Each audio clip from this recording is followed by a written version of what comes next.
Guns up, Poke fans. It's time for PokeCast. Broadcasting live at Mr. Bill's Seafood Express, located at 500 East McNeese Street in Lake Charles. Now, here's your host, Jim Gazzolo. Well, welcome to the PokeCast, everybody. Week 4, I believe, of this show, and we're off to a good start.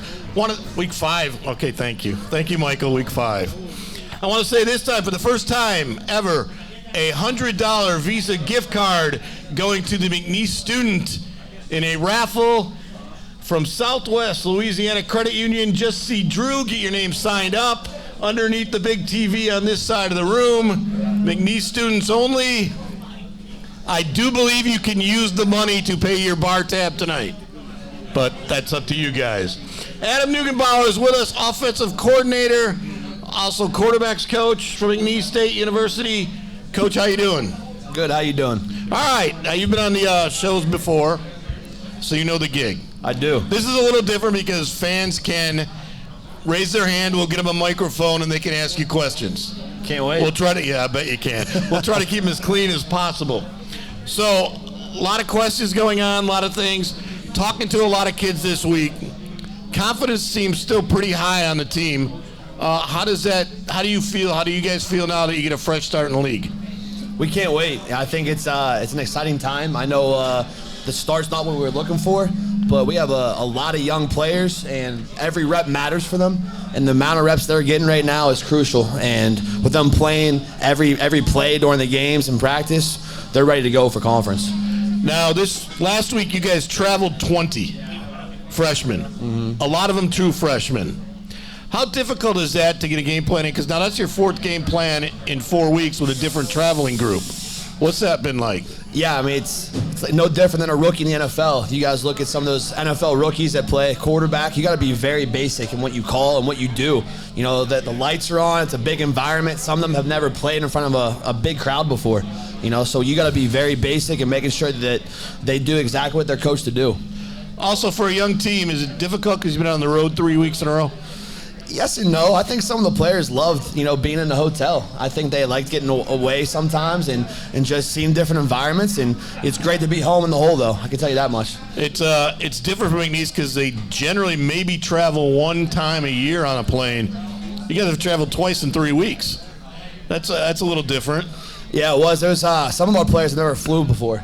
It was the first time they were on a plane, so it was pretty wild to see their faces. How were the reactions? Yeah, some of them were just didn't understand it. It took a lot to find a flight, took a lot to land, took a lot to do a lot of things. So it was definitely challenging for some of them. Any of them freak out? We left a couple bags on the plane. So hey, at least nobody got locked in the bus. Yeah, in the bathroom bus. Exactly. I heard that happen at Alcorn. It did. It did. To Gary Goff. Well, that's not good. Okay, so now let's get into what we saw at Eastern Illinois. The best half of football for you guys was the first half. You race out to a 28-7 lead. The offense looks tremendous. You're doing about everything you want to do.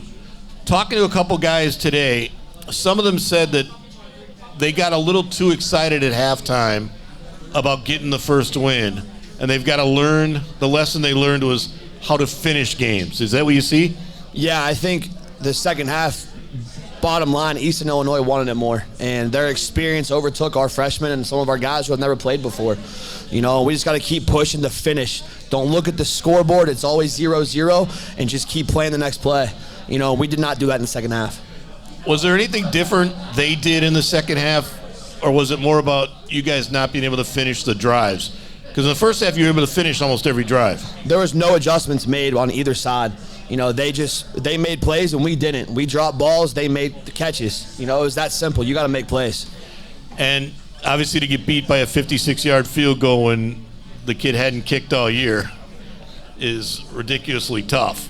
But what do you think the major learning lesson from last week was? Don't blink. Don't overlook anyone. It's 28-7. You got to treat it like 0-0, and you got to keep pushing. If anybody has a question for Coach, put up your hand.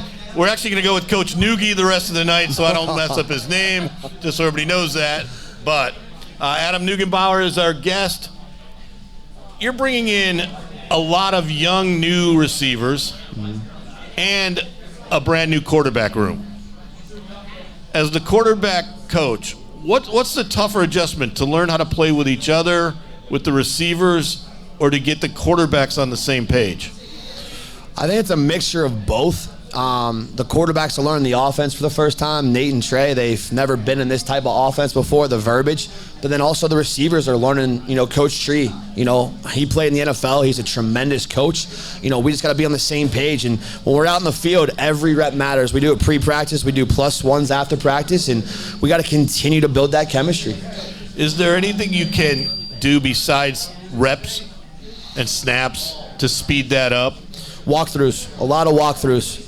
We feel after about 30 minutes, watching film, you lose the kids. We got to do a walkthrough and make them do it, muscle memory. And I think the more walkthroughs we can do, the better it will be. You guys started a freshman wide receiver and a freshman tight end from Barb, both true freshmen. Mm-hmm. How do you rate what they did, because they had a lot of learning to do? We knew recruiting Mekhi Paris that he was going to be able to play right away, and we gave him a chance, and he's making plays. He's going to make mistakes. He's going to have, those freshmen, just lose my mind type of deal, but we know how gifted he is, how hard he works. He was raised very well by his parents, and then the local guy, Reed Boyd, I can't tell you how many people love Reed Boyd. He's just... Everyone loves him. He has the biggest heart. He works his tail off, and he's strong. He put on 20 pounds since we signed him. He knew he had to put weight on, and he took it to them, on Saturday. And with that in mind, because there's a lot of people that like to see the importance of guys locally getting opportunities to play, what kind of following does he have? Huge following. Huge. Both of them do. They're well-liked on the team. They're well-liked in the community. And when you have a local guy that comes in as a freshman and plays, that's special. It shows kids around the area that you can play here. We got a question from the crowd. Can you hear me? All right. Your first year here. Just give us a little background about yourself, if you would, and also this being your second go-around with Coach Goff. Yeah, so I played quarterback at West Virginia Wesleyan, a small Division II school in West Virginia, and Coach Goff was actually my offensive coordinator. He was only there 1 year, and the previous years we were 2-9, 1-10, and Coach Goff came there and we went 9-2, and it was mainly because of the offensive system and Coach Goff's leadership. So then I coached for him for 6 years at Tiffin. His second season at Tiffin was my first year, and we flipped that program. It takes time, and that's why I came here. I wanted the challenge. I knew it was going to take some time.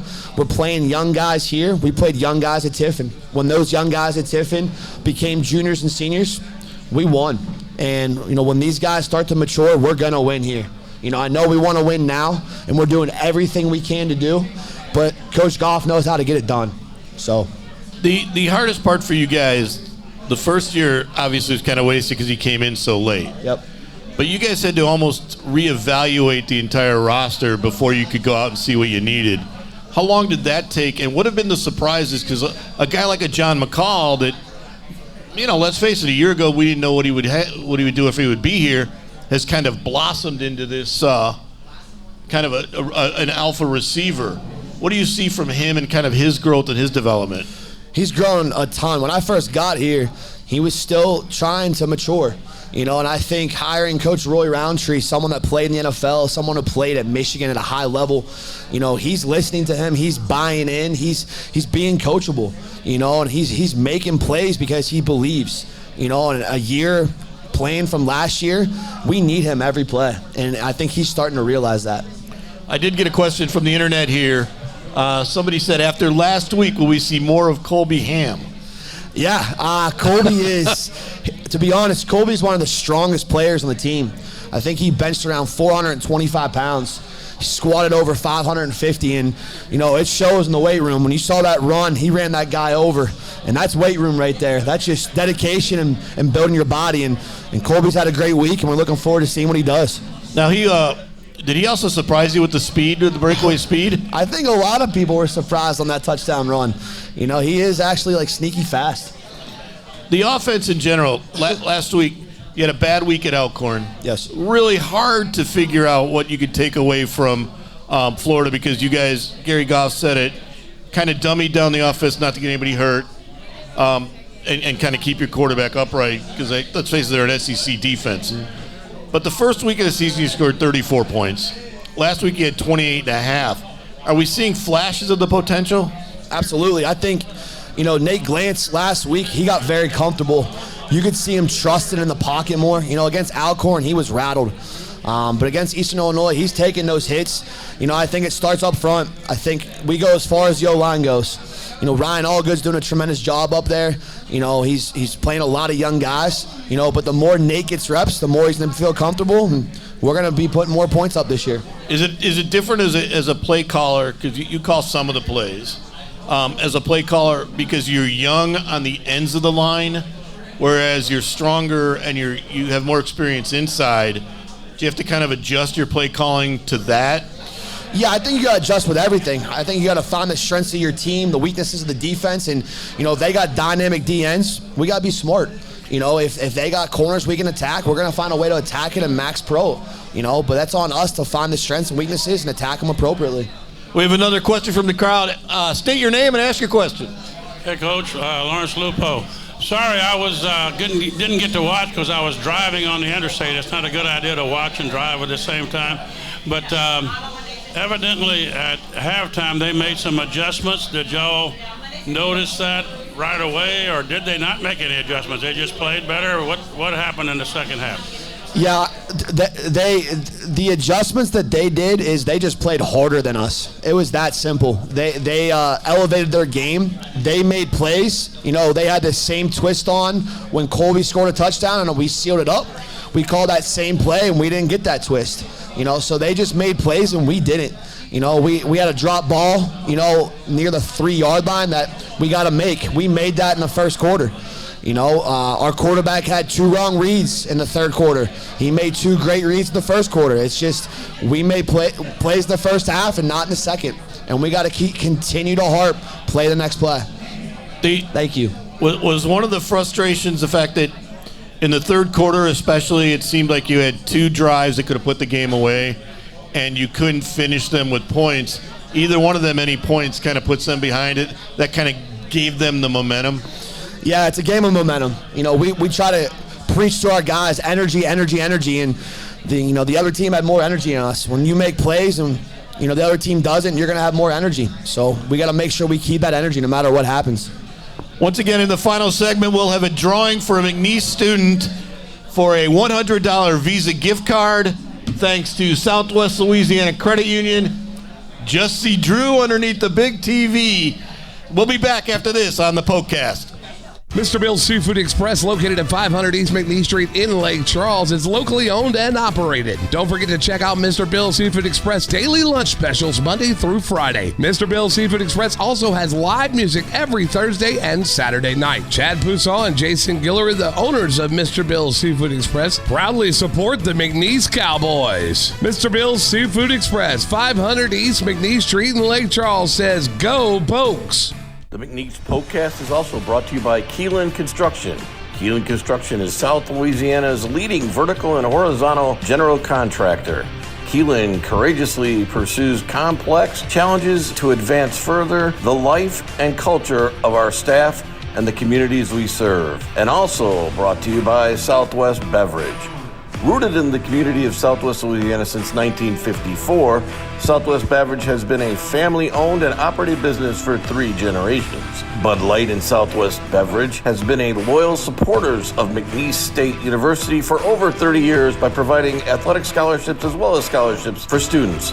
We pride ourselves on being the premier beverage supplier in Southwest Louisiana and will continue to be here for many years to come. Thank you for your support of our brands and McNeese Athletics, and as always, go Pokes.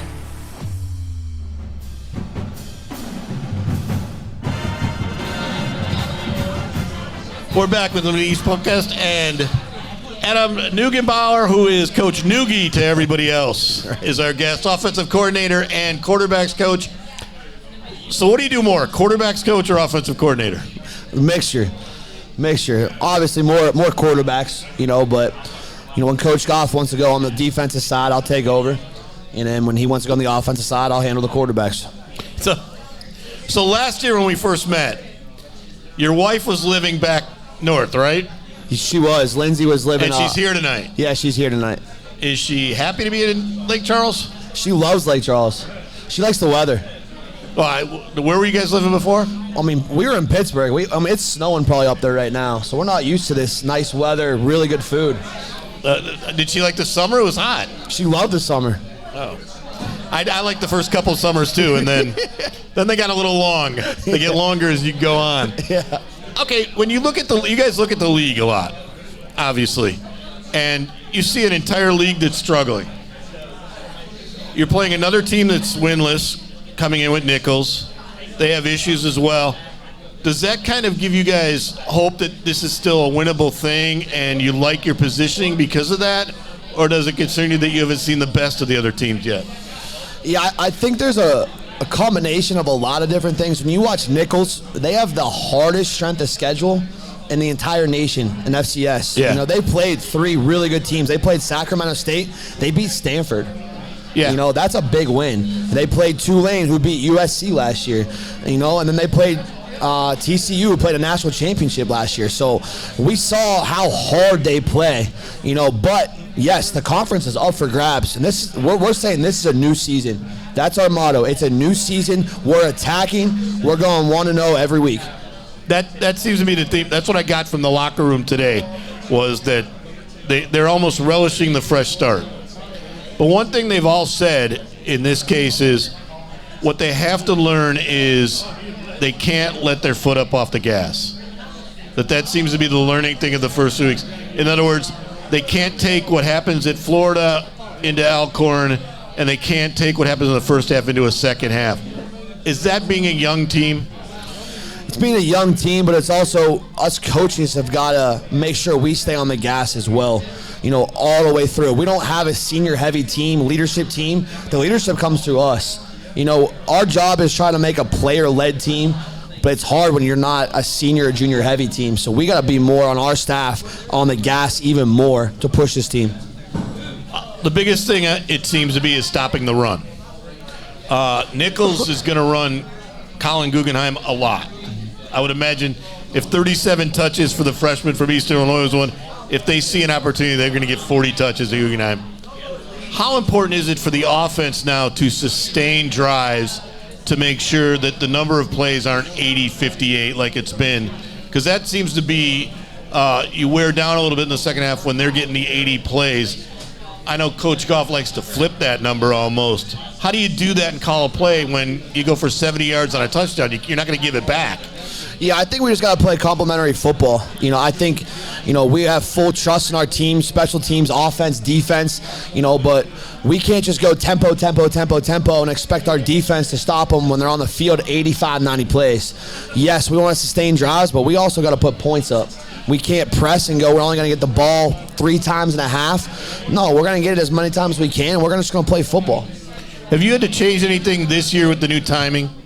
Have you noticed that? Because it does seem like a long drive and the quarter's over. You only had 4 plays at Elkhorn in the first quarter. They can drive a clock out on you more than ever before. Yeah, the other thing, too, is you don't have time to really read your script and think of a play. You have to memorize your script because as soon as that play's over, that clock's running. And if you don't have a mindset on what you're calling, it's going to be a delay of game or you're going to get got on defense. And that's, again, back to an experienced team compared to. Have you had to, at times, dummy down the offense because of the youth, especially on the outside, or are you guys now picked up to where you want to be? Yeah, we're definitely being basic, but we're also, trying to be exotic in a lot of different ways, formations, motions, shifts, but running our same plays just to keep it basic, but to show our offense all we're doing is the same thing. D'Angelo Durham back from injury.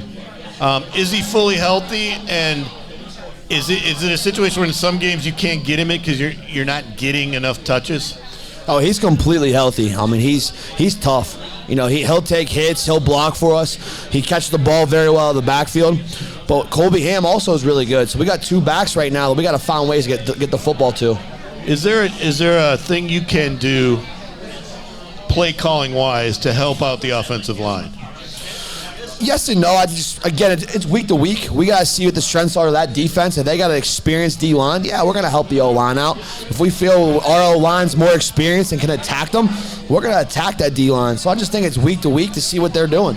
When you game plan against the Nichols, that's played Tulane, that's played TCU, two teams that were in the Holiday Six bowl games, and a Sacramento State, which I think they played them. They were 7 in the country, 8 in the country.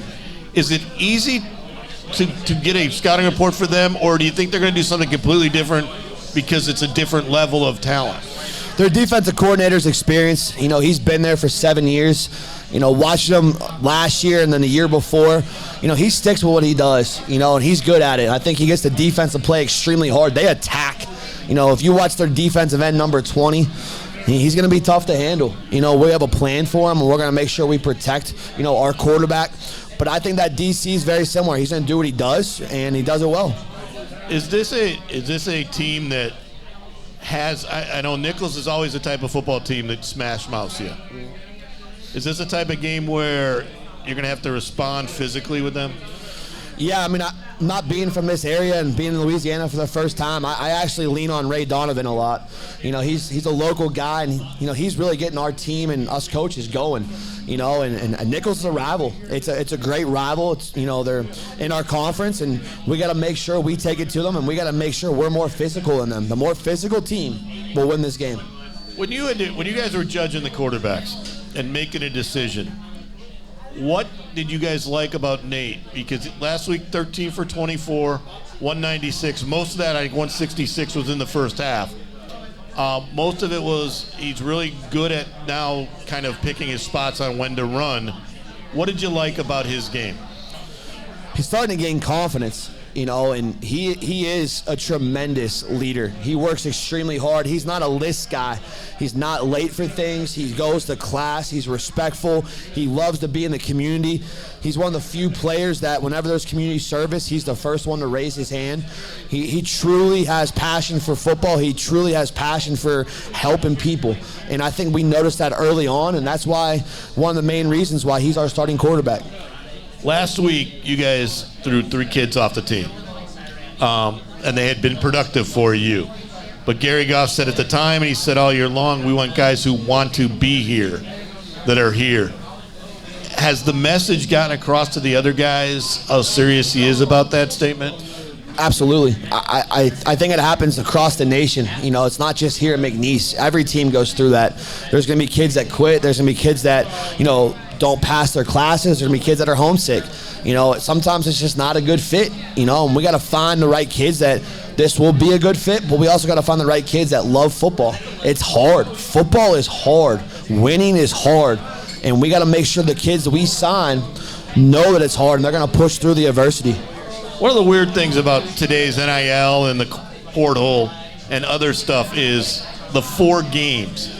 Kids have gotten really smart to know if I play more than 4 games, I'm not going to be eligible. If I play under 4 games, I can go and play next year. Has that made it a weird kind of time? And when you look at some of the freshmen that you're playing, you get a free year out of 4 games for them too. Does that adjust both sides? It does. It is very challenging as a coach because you want your best players to play. And when someone's not getting a ton of reps and they play 1, 4, 7 snaps, they're going to want a red shirt because they don't want to lose a year. So we just got to make sure we're very smart when we play someone that they're either going to play for the long run or guys we're going to red shirt. Yeah, it's an interesting scenario now because kids are really smart about what their opportunities are. And you're basically re-recruiting your program almost daily. Mm-hmm. Do you find yourself kind of convincing the kids about next year already and saying, we're in this for the long haul and almost re-recruiting? Or does that not get into your mind? Yeah, we don't want to think about next year right now. We talk about recruiting, but when we talk with our players, we're talking about day-to-day practice, game-to-game practice, game-to-game, week-to-week. We don't want to look ahead. Yes, in recruiting we have to look ahead, 2025 class, 2026 class. But when you look ahead, that's when you lose focus of what's important. That's right now. You guys went really hard on getting the 57 new players. You did junior colleges. But you really have talked about, Coach Goff has talked about building a foundation from the freshman level up. With that in mind, bringing 20 freshmen on, how important is it for them to kind of get their teeth into games, to get their opportunity to kind of say, hey, this is the process, we're going to teach you on this? Yeah, I think after fall camp, we identified the players that are able to play right away, maybe because they're gifted, maybe because they're developed and they're in the weight room all the time. But there's also some players that need to put weight on. You know, we have a couple talented quarterbacks, a couple talented receivers that will be really good one day, but they don't have the weight to stand up and take those hits and take that tough grind. You know, so Coach Lang is doing a phenomenal job in the weight room, making sure they're lifting 3 to 4 times a week, making sure they're getting the proper nutrition and protein, and that's going to pay dividends when they come in the spring. I want to ask you about a larger freshman, Jamal Franklin. Yeah. He's got hurt early. Now he's playing. What do you see from him? Because there was a lot of hope that he could bring some depth into the offensive line. He definitely brings size into the offensive line. Oh, yeah.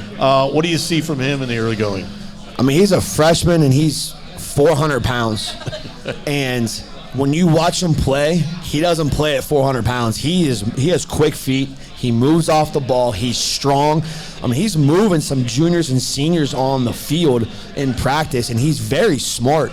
You know, we're very lucky we got him, and he's going to be playing, you know, this game and probably the rest of the year. Yeah, he was actually going to sign with Houston originally, and then he came back to McNeese. Yeah, a lot of people want to see him, especially when you talk about the young players, because he's one of the guys he's from Louisiana. He's gotten a lot of reputation. He's also gotten a lot of attention, but he's got to work into shape because he hasn't played, right? Yeah, he hasn't played. He's coming off a thumb injury, and, you know, I think he's starting to get back into shape. And, you know, we're lucky that he was traveling that last week. He got some experience with it, and we're looking forward to seeing what he does. Was that the first time he was on a plane? I don't think so. I just wondered, because having him be a little frightened might worry me. But we're going to hear other names that we haven't heard as we go down, aren't we, down the road? Yeah, you're going to see, you know, Corey O'Brien, he's a receiver, freshman, that's getting a lot of reps right now, that had a lot of touchdowns in high school, and he's looking really, really good right now, and, you know, he's probably going to be playing this week. All right, when we come back on the PokeCast, Coach Neugebauer will be with us. We'll also take your questions if you have any. Don't forget to sign up if you're a McNeese student for the $100 Visa gift card. We'll be back. The McNeese PokeCast is also brought to you by Southwest Louisiana Credit Union. Southwest Louisiana Credit Union now offers an account just for McNeese students. It's the blue and gold checking account. All it takes is $5 to get you in. You get a free debit card, online and mobile banking, and access to a smart ATMs. There's no service charge. You can even get free financial counseling.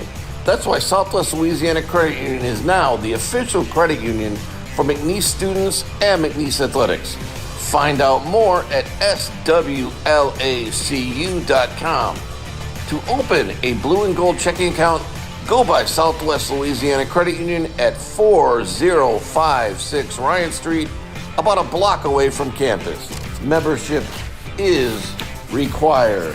As the oldest athletic booster organization at McNeese, the McNeese Cowboy Club is proud to continue providing support to all McNeese athletes for 49 years. We meet every Tuesday night at 6 p.m. in the Cowboy Club room located over the south end zone with talks from coaches and other leaders in McNeese athletics. Come join us and discover what being a McNeese athletic booster is all about. And go Pokes.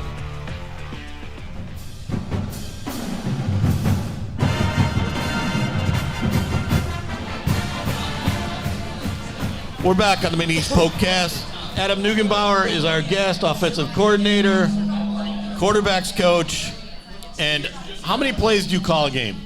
Do you guys say it? Do you guys script out who gets what? Or I think Coach Goff he'll just randomly go, hey, it's your drive. And, you know, I'll take over, and, you know, when it's his drive, I'm there for him. So. But do you like that? Do you like, because you've worked with him before, obviously. Yeah, I mean, he's the head ball coach. What he wants to do, I'll listen. And, you know, I'm happy just to be a part of the McNeese football program. But a lot of what you do, it would be very similar, obviously. Yes, I mean, I played in his system, I coached in his system, and, I've been to other places. I've learned some other things that I brought with this offense that's a little bit different. But, yeah, we have a very similar mindset. Let's talk about the system, because in the last 2 years, we've heard a lot about the system, but we haven't seen it develop. Obviously, there's a lot of reasons for that. Offensive line is one of them. But what does the system look like when it's working right? Is it a lot of short passing? Are there a lot of deep shots? What does it look like?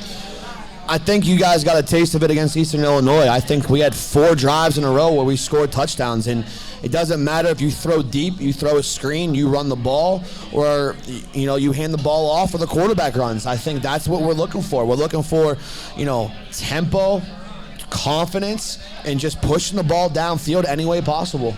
And that's what we got to continue to do. And we did see it 4 different ways almost. Mm-hmm. We saw a long run, we saw a longer drive, we throw a throwing drive.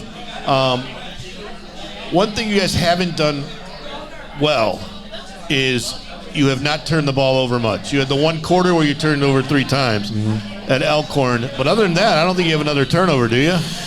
We turned the ball over against Tarleton. We got an interception for a touchdown. Yeah, so we've had 4 in the year, and I think we pride ourselves in ball security. We do ball security drills almost every day, and I think we're very deliberate in the meeting rooms of, when to wave the white flag, when not to throw the ball, when to throw it away, and I think Nate and Trey do a good job with that. That is, do you teach them throw it away, or is there specific reads that they know, and then they know they just got to get rid of it?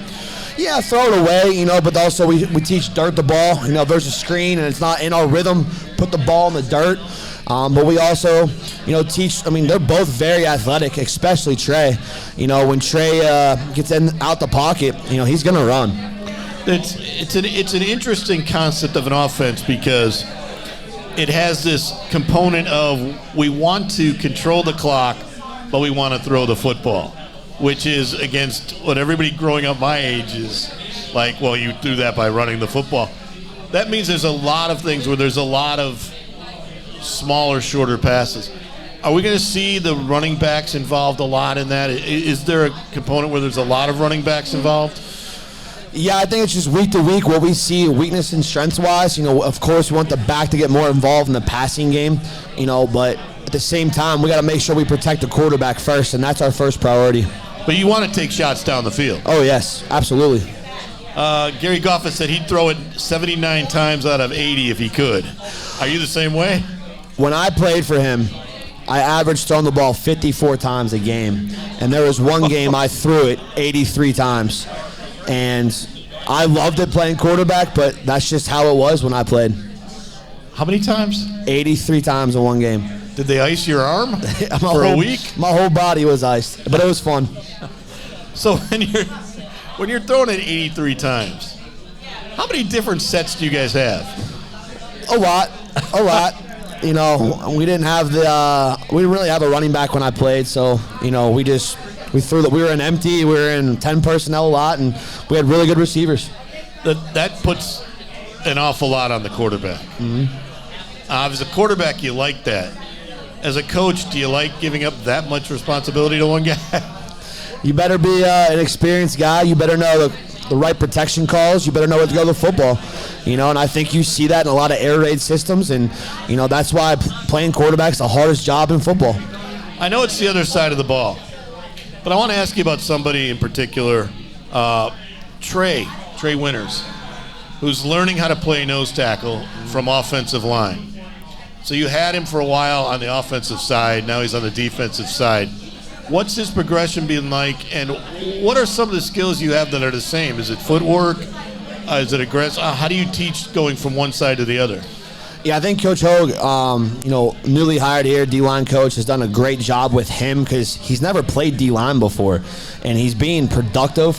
He's tough to move inside, and I think that's a guy that you don't really find in recruiting because he's so big, but also very athletic, and I think he's done a great job adapting from offense to defense, and a lot of guys wouldn't do that, and you got to give him credit for stepping up and just taking one for the team and making sure he's buying in.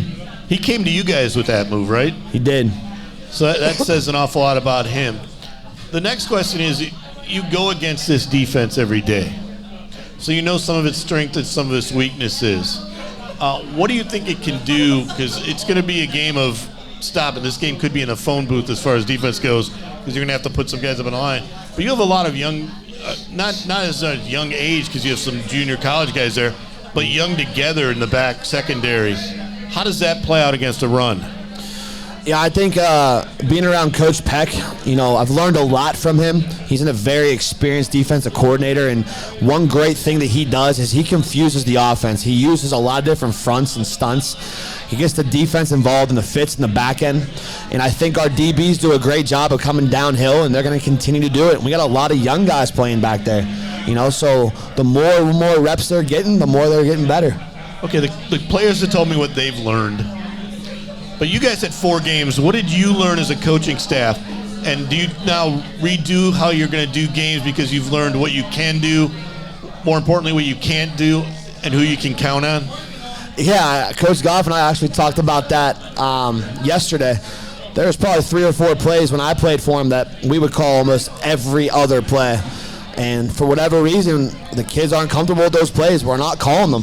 And we called a couple of them in the first couple of games, and they weren't productive. So I think on both sides of the football and special teams, we're doing a better job of taking those plays out that our kids are not good at. Do you talk a lot with the quarterbacks on what they're specifically comfortable with, especially like at halftime, or, I like this look, I'm seeing this look? How much interaction do you have with them? They give me a list each week of what plays they don't like and what plays they do like. And if they don't like a play, I won't call it. I'm not playing no more. They're the ones playing. So if it's a play they either didn't rep enough or they don't understand it or maybe they didn't complete it in practice, we're not calling that. Okay, you get back in the Cowboys Stadium this week. You get a brand new start we've talked about. You get back home in front of people. How important is it now to get off to a good start in a game to kind of make people, especially your own team, build confidence from within? Yeah, I want everyone in this community to see that we're getting better, and when we get a win, they're going to see that we are getting better, and this community deserves it. And when they supported us, they've been here in the tough times, and since I've been here, that's all they've done is support us. And coming back home this week, we're going to get a W, and we're going to get that W for the community. And how excited are the kids to be playing at home? They're very excited. I think a lot of people are having their families here. When you go at Florida and you go at Eastern Illinois and you go up to Mississippi, a lot of the kids' families don't make that trip.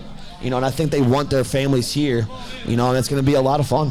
What was it like at Florida for coaches? It was incredible. The environment was unbelievable, and seeing some of the names that have played there before and seeing just, what it is of big-time football, and it was remarkable. Did you walk by the Tebow plaque? I did. Every quarterback I know has said, I walked by the Tebow plaque. Yeah. That for some reason that is kind of like the apex of what a quarterback maybe isn't but wants to be as far as a part linebacker, part quarterback. Yeah. So Adam Neugebauer has been our guest here on the first part of PokeCast. When we come back, Matt Bonnette will join us, and we're going to talk about Kerry Joseph and his induction into the Louisiana Sports Hall of Fame after this on PokeCast. The McNeese PokeCast is also brought to you by Twisted Vines. They offer residential and commercial lawn and landscaping maintenance, irrigation and drainage installation and repairs, outdoor landscaping, lighting, holiday and event light installation also with 3D drawings.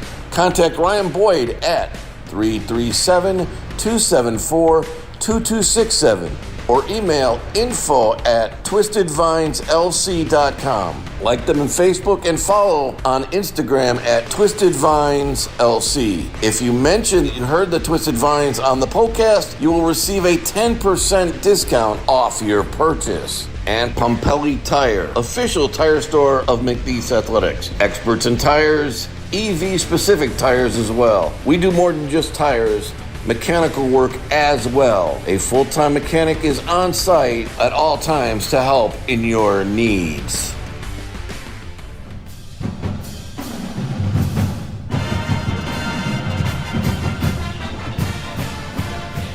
We're back. Final segment of the McNeese PokeCast from Mr. Bill's right across campus. Matt Bonnette joining us. Final call to get your drawings in for the $100 Visa gift card from Southwest Louisiana Credit Union. Just see Drew underneath the big TV. We'll make that drawing in just a minute. Is that just for students? Just for students. No. Well, you can go back to school. No. Can always start back to school. Matt Bonnette with us. Matt, you've been around here a long time. Today was a big day for McNeese sports. Absolutely. Kerry Joseph, maybe the greatest quarterback of all time, probably the greatest quarterback of all time, numbers-wise, certainly in the top two. Right.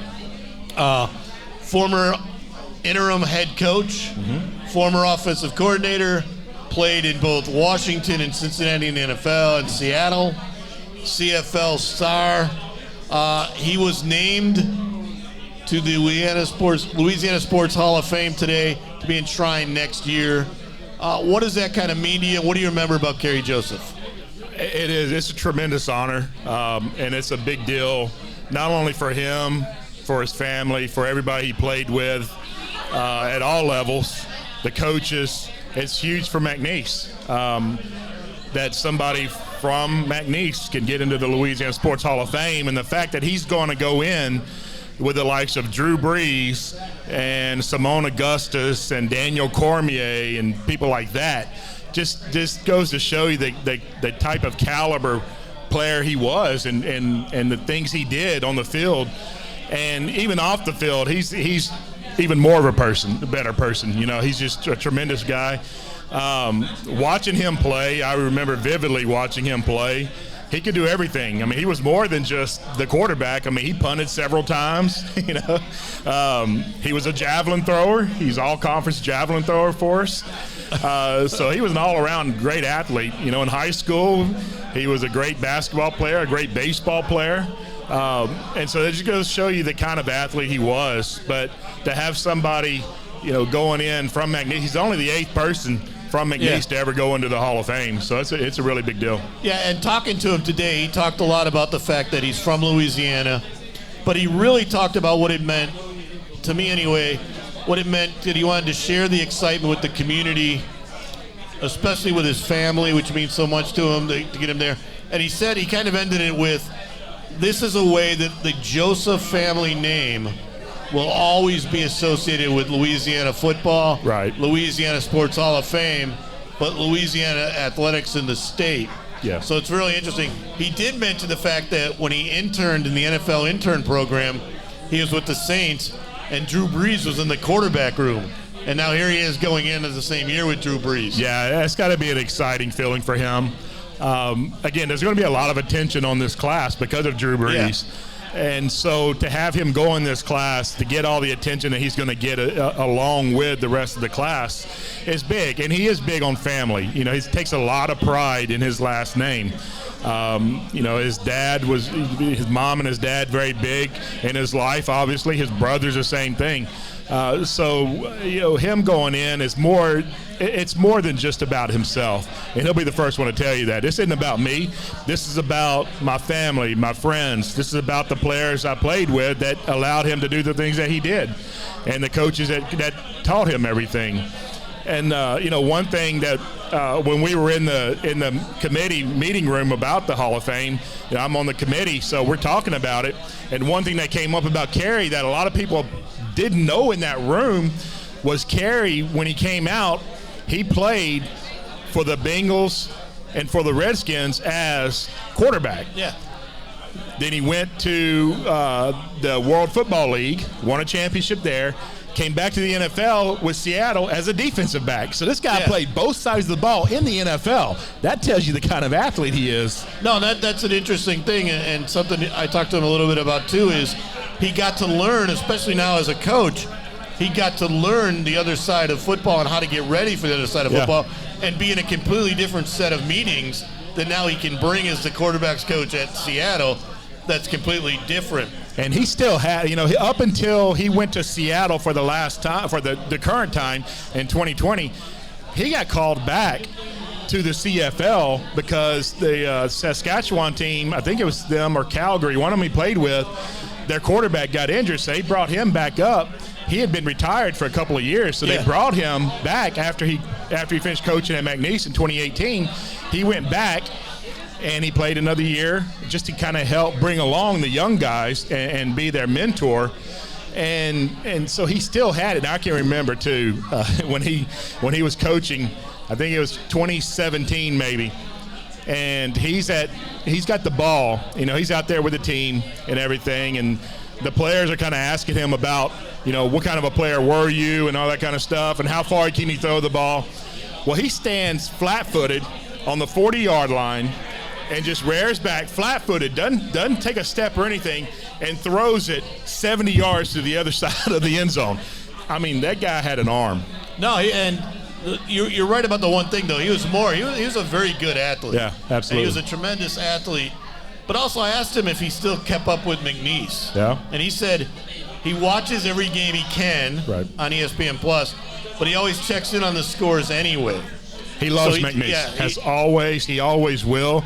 When he comes in town, he always comes by. In fact, he was in the office not long ago, coming by and just seeing everybody and shaking hands and just checking in on everybody. They have an open date in Seattle coming up in a few weeks. He's going to be back in town for that. So yeah, his family's from here, so he's going to make the swing through here. And Kerry's not the only one. We have a lot of players that do that because McNeese is home. It doesn't matter who is on the staff or new players or new administration. It doesn't matter because once those new coaches come in, the new administration comes in, the new players come in, you're automatically family. So he knows that. He'll always be, I said it in the story, he's a legend for McNeese football, and he always will be. And that's a big part of McNeese football that you probably deal with more than anybody is all these guys are really committed to the program even when they leave, so much so that that kind of makes it a little bit of pressure, but also it makes it a little bit special to be here. Yeah, absolutely. It's a great it's just a great feeling to be part of the program. You go all the way back to the people who still keep in touch that played back in the 60s and 70s. They bleed blue and gold. Even today, the rivalry hasn't been not anywhere close what it used to be with ULL. But you bring up ULL to the players that played in the 60s, 70s, 80s, and they'll cut you off real quick. No, that's USL. I'm sorry, you don't call them ULL. And you sure heck not going to call them UL. So it's just the kind of, I guess they are, what they were able to get from McNeese, not only as an athlete, but from the school itself and from the people around. So, it's always going to be a part of the family. They'll always have that tradition of winning and graduating and moving on in life. A lot of very successful former athletes and former football players have gone on to do great things. All right, now it's time for us to make the drawing on the winner of the $100 Visa gift card. Oh, what a pretty bag for you. That's a clear bag. Clear bag policy, by the way. Clear bag policy. Saturday. Okay, we got our winner for us? There you go, Marcus. Our helpful hands from Marcus. Jess Cormier. Jess Cormier. Jess. Hello, Jess. Oh, she works here. Oh. Whoa.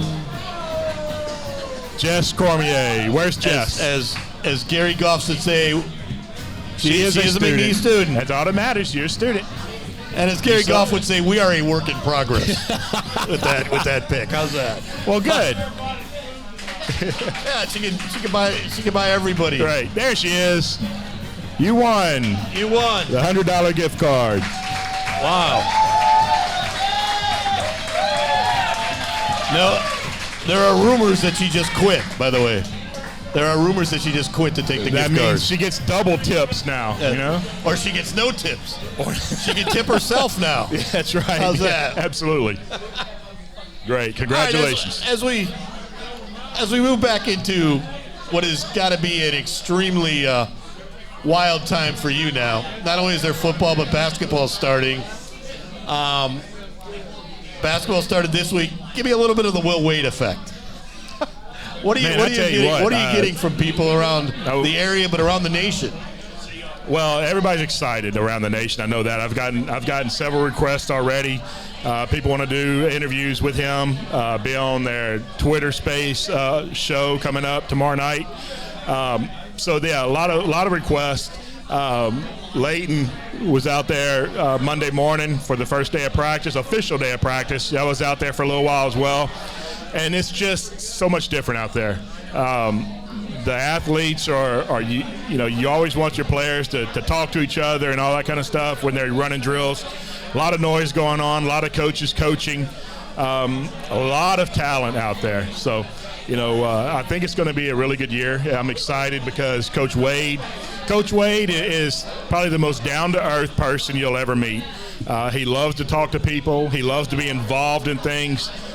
He loves to do interviews. Yes, he does. He loves to do interviews. He loves to do just anything he can to help the program and to help his athletes. So he's here to get this program on the map, and I think we're going to see it here this first year. Yeah, 2 weeks ago, we wanted to have somebody from basketball on Poke Nation, the TV show. And I didn't want to have Will Wade because he had done this show, and I thought, he might be tired of us. I don't want to overuse him. So I called over there to get somebody else, and he said, well, what's wrong with me? Yeah. So he likes it. Let's face it, he likes the spotlight. He does. He's good for the spotlight. He's really good. He is good in it. Yep. And more importantly, he's brought a lot of attention and a lot of spotlights to you guys in a basketball town and team that really has never been big on basketball. Yeah, except for maybe the Joe Dumars years. We've had great seasons, but they've been spread out. So I think now's the time that this program can really get on a roll and get some consistency year in and year out. And he's the one that can get it going. So does that make your job easier, tougher, more fun, more interesting? Honestly, I don't look at my job as being easy or hard. I look at it as it's interesting because whether the good times or bad times, you're still doing your job the best you can do it. You're not changing anything up. During the bad times, you do have all the outside noise and the opinions and all that kind of stuff. You just block them out, like the coaches block them out, and hopefully the players block them out, because you know what the teams can do. You know how good this team can be. Just put it together. I don't think there's any coach out there in the country or in the world that is set to recruit bad players and put a game plan together to lose. So, everybody wants to win. Everybody wants to have the best players. And that's what our coaches and our players are going to do. And so my job is the same no matter what. I guess it's not more difficult. I'd say it's a little bit more busy when you have somebody that's going to gain the attention like Coach Wade. But it makes it funner, to be able to get him out there and just listen to him talk. And the same with Coach Goff. Coach Goff is so good with the media, as you know. He's really good, and he likes to talk to people. He likes to visit and go to meetings and talk and talk to the fans. And you'll never hear a negative word from him about anything. His job is here to win, and we're going to do that. Like Coach Neug said, it just takes a little time to build. You're literally building that program it's more than a rebuild. It's a total reconstruction. Yeah. It is. After everything that happened. So it's going to get back to where it was. There's no doubt about it. And I'm excited about basketball. I think basketball is going to be put on the map this year. Women's basketball has got some really good athletes that Coach Kennedy has brought in. You look at the volleyball team is undefeated in conference play. Soccer is undefeated in conference play. Cross country has won the only 2 meets they've run in so far. So a lot of good things are happening. Hey, sound like a commercial now. Now you're sounding like a commercial. But I want to get back. My boss is over there. So. I want to get back to a little bit of your role on the committee, the Louisiana Sports Hall of Fame committee. How much give and take is there in that room? We hear a lot about the NFL. There is. Is there just as much? It can get pretty intense. It got intense there when we met back in August for this class over a couple of people. And, you got some people on the committee don't think that, well, this person was never, an all-star in the pros or didn't do this in the pros. That's not what it's only all about, It could have been a star athlete and record breaker in high school. It's about someone who was either born in Louisiana or played athletics in Louisiana. So, yeah, it can get pretty intense at times. There are over 100 people, 125, 130 names on the ballot. And then they get weeded down to about 40 to 45. And those 40 to 45 are the ones that are discussed at the meeting. And, how they get weeded down is there's a vote, online vote for them. And then the top so many percentage gets put on the final ballot. So, yeah, people like Drew Brees, Simone Augustus, those were no-brainers. Those were, unanimous. Honestly, everybody just went around, just kind of said, okay, we're going to bring these names up. Did anybody have any objection to them? And nobody said, no, okay, they're in already. No point in even taking time to vote because they're going to be in. It's automatic, just like Eli Manning was last year and Peyton Manning was a few years ago. But there were some that got in. There were a couple that got in that there had to be a little tug of war going on. Is there some regional rivalry that goes on in there? You must have heard something. I'm just curious. Yeah. It gets pretty interesting. Yeah. No, I'd imagine now. What's it like to be on that committee, be voting for that committee, and having your dad in the Hall of Fame? It's pretty neat because Dad's still on the committee as well. It's really good. I'm proud of him. I'm always proud of him for everything he's done. I'll never be in the Hall of Fame. I don't think my brother will ever be in the Hall of Fame. So the fact that he was in it and the fact that he was voted on by, his peers and the committee members just means a lot. Yeah, but that makes it a little personal too for you, I would imagine. Yeah, absolutely. He, the fact that, his name is on the football field is tremendous. I always joke that, 10, 15, 20 years down the road, I'm gonna scratch out the Lewis and put Matthew on there. To have his name on that football field is great. To have him in the Louisiana Sports Hall of Fame is tremendous. He's also in the COSIDA Hall of Fame. He's in the McNeese Hall of Fame. He's in the Southland Conference Hall of Fame. So, he spent 46 years of his life doing this job and he did it better than anybody I've ever seen. And he did it in the days when there were no computers and there were no digital files or anything. It was cut and paste and typewriter and all that kind of stuff, Yeah. So after the last couple of weeks on the road for you, you get to be back home. Yes. You can enjoy that, or? Yes, it's good. It's good to be back home. You don't want to spend another night in Effingham? No. Illinois? Yeah. The weather was nice. Now, I did enjoy that. The flight home was a little, getting off the runway was a little intense, a shorter runway, but it was fun. It is good to get on the road. I know the players probably like it to just get away and be with each other and get that bonding going. But I know that they'd probably rather sleep in their own bed. Yeah, and probably you would too. That's always good. You have a lot more. You have a lot more to do at a home game, though. Yeah, I do. I have a great staff, though.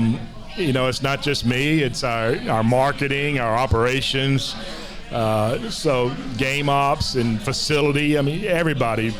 You've got the sponsorship. So, when football is at home, it's all hands on deck. There are a couple of Saturdays coming up, not this Saturday, but the following 2 Saturdays. There are volleyball matches on the same day as football. So volleyball will play early, and then those people who work volleyball will turn around and go work football. So it's just all part of it. It happens everywhere. Well, didn't we last year have 2 basketball games, a baseball game and a football game? Yeah, that was during the spring. That was during the spring. That was wild. That was wild. I don't ever want to go through that stuff again. We're never going to have COVID spring again, I hope. Right. Matthew Bonnette, I want to thank you for joining us on the PokeCast. I appreciate it. I had a lot of fun. Talk about Kerry Joseph, who will be inducted into the Hall of Fame, Louisiana Hall of Fame, next year at this time. Yep. They're still waiting on a date, to announce a date. They're trying to work some things out with one of the inductees to make sure that the time is right for him. Usually it happens towards the end of June or the first part of July. This one could go anywhere from the end of May to the end of July. So, yeah. But as soon as they get those dates locked down, it'll be put out for public knowledge, and then tickets will go on sale for it. And it's going to be a great one. Yeah, it is. And McNeese State returns to home Cowboys Stadium this week against Nichols to open conference play. If you can't be there at the game, join us here on 92.9 FM The Lake. for this. We'll see you next time on the PokeCast.